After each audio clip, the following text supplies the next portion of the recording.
राज्यसभा सांसद और बीजेपी के मीडिया प्रभारी अनिल बलूनी ने उत्तराखंड के विकास के लिए सतत प्रयास किए हैं। 2018 में राज्यसभा सांसद बनने के बाद उन्होंने राज्य के विकास के लिए अपने स्तर पर कई अहम काम कराए। उन्होंने अपनी सांसद निधि से राज्य को अनूठी सौगात दी है। उनकी पहल पर पौड़ी में पहला संयुक्त माउंटेन म्यूजियम और प्लेनेटोरियम यानी तारामंडल का निर्माण किया जा रहा है।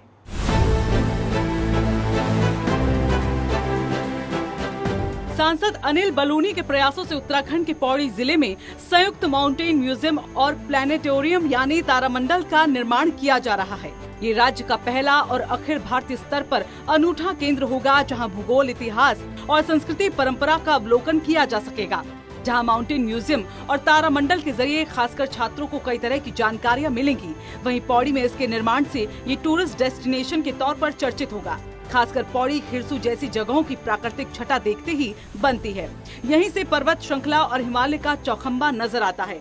लेकिन यहाँ के बारे में कहा जाता रहा है कि टूरिस्ट को यहाँ लाने के लिए कुछ अनूठी पहल करनी होगी। इस दिशा में माना जा रहा है कि यहाँ पर माउंटेन म्यूजियम और प्लेनेटोरियम बनने से ये स्थल देश विदेश के लोगों का आकर्षण का केंद्र बनेगा। इस योजना में करीब 30 करोड़ रुपए खर्च होंगे। सांसद अनिल बलूनी ने अपनी सांसद निधि से 4 करोड़ 62 लाख की प्रारंभिक राशि जारी की है। उन्होंने इस सिलसिले में राज्य के मुख्यमंत्री पुष्कर सिंह धामी से भी मुलाकात की। माननीय राज्यसभा सांसद अनिल बलूनी सर की तरफ से अभी हमें सांसद निधि के माध्यम से 4.61 करोड़ के आसपास का एक फंड सैंक्शन किया गया। माउंटेन म्यूजियम के लिए है और माउंटेन म्यूजियम के साथ एक प्लेनेटेरियम भी बनाया जाने प्रस्तावित है। इस प्रोजेक्ट में माननीय सांसद महोदय के जो निर्देश हैं इसे ग्रैंड स्केल पे जो लिया जाना है और नेशनल लेवल पर इसे एक बेटर सेंटर के तौर पे इस्टेब्लिश करना है। पौड़ी को एक टूरिस्ट डेस्टिनेशन के तौर पे डेवलप किए जाने की तरफ ये कदम होगा। और चूँकि माउंटेन म्यूज़ियम हमारे देश का संभवतः पहला माउंटेन म्यूज़ियम होगा और इसके साथ में प्लेनेटेरियम भी होने से यहाँ खगोल विज्ञान के जिज्ञासुओं प्लस जो भी आपके माउंटेनियरिंग या माउंटेन्स में इंटरेस्ट रखने वाले लोग हैं उनके लिए एक नया अट्रैक्शन का सेंटर बनेगा। और फर्दर भी इसमें कई और चीज़ें ऐड करते हुए इसे बेटर तरीके से डेवलप किए जाने पर प्रयास किया जा रहा है। अनिल बलूनी का कहना है कि सीएम धामी ने उन्हें हर संभव सहायता देने का आश्वासन दिया। उन्होंने कहा कि इसके निर्माण के लिए सांसद निधि और अन्य संस्थाओं की मदद से धन जुटाया जाएगा। बहुत जल्दी इस कार्य को शुरू किया जाएगा। माउंटेन म्यूजियम से लोग हिमालयी क्षेत्रों की संस्कृति, कला, इतिहास और परंपरा से भी रूबरू होंगे। गौरतलब है कि एक समय देवप्रयाग ज्योतिष और नक्षत्र ज्ञान और खगोल शास्त्र के लिए देश दुनिया में विख्यात केंद्र था। अब कोशिश है कि पौड़ी में म्यूजियम और तारामंडल बनने के बाद पौड़ी और देवप्रयाग का ये समूचा क्षेत्र देश विदेश के खगोल जिज्ञासुओं के लिए आकर्षक डेस्टिनेशन बनेगा। गौरतलब है कि मुंबई में प्लेनेटोरियम को लेकर लोगों में खासा उत्सुकता रही है। इसी तर्ज पर आधुनिक तरीके से पौड़ी का प्लेनेटोरियम और म्यूजियम बनाया जा रहा है। देखिए, राज्यसभा सांसद अनिल बलूनी जी की ये जो पहल है, मुझे लगता है ये अपने आप में अभूतपूर्व है। उत्तराखंड का पहला तारामंडल भवन जो बनने जा रहा है, निश्चित तौर पर ये पर्यटकों को लुभाने के लिए भी जरूर आकर्षण का केंद्र रहेगा।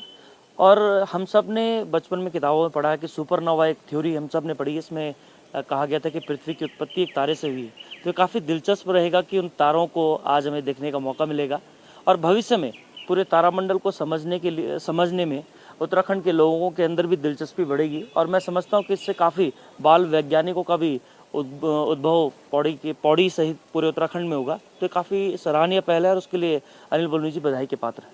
देखिए, राज्यसभा सांसद अनिल बलूनी की अच्छी पहल है। अभी तक देश भर में 30 तारामंडल ऐसे बनाए गए हैं जो जानकारियाँ मुहैया कराते हैं और ये 31वां हुआ जो उत्तराखंड में बनेगा।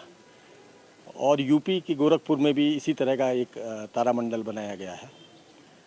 तो इससे आप खगोलीय घटनाएं या तारों की दूरियां या अलग अलग किस्म के तारे किस गति से चल रहे हैं, उनके बीच में कितनी डिस्टेंस है, उसको सब दिखाया जाता है।